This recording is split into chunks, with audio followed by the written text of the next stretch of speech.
Okay, after amethyst, we have section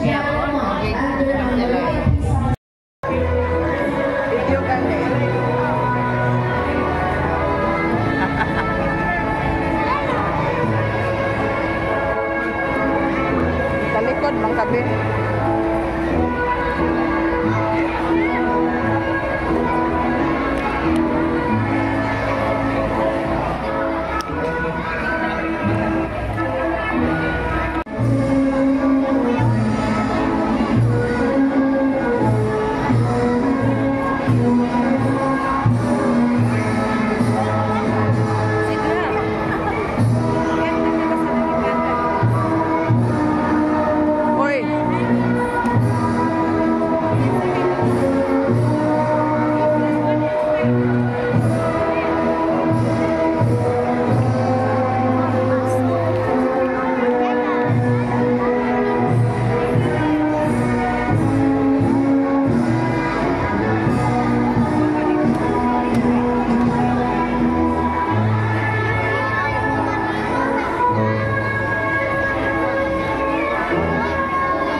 We thank you for the water we drink, the air we breathe, and the food we eat.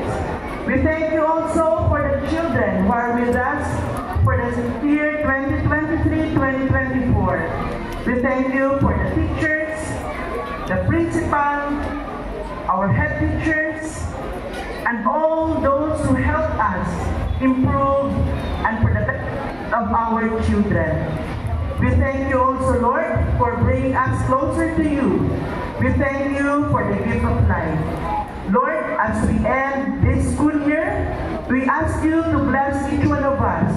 Give us always the strength, the courage, so that we will be able to continue the mission entrusted to each one of us.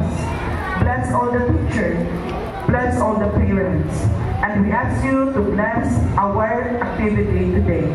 This we ask in Jesus' name, amen.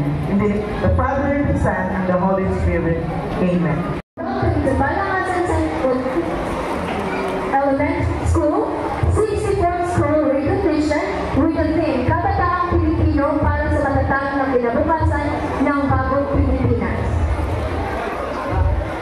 It is my honor to welcome our committed Head Teacher 3, Ma'am Natividad D. Ostero, for her welcome address. A big hand, please.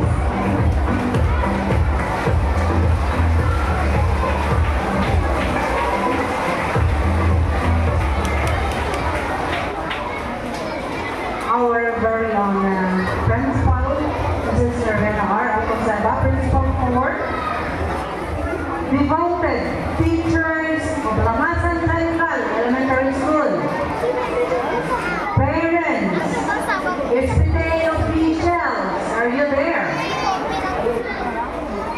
Good morning. Mayong punta.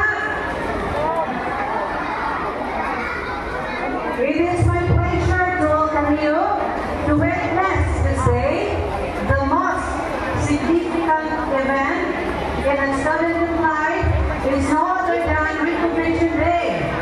And since it is the end of the school year, it brings us a mixture of joy and pain for reaching the goals.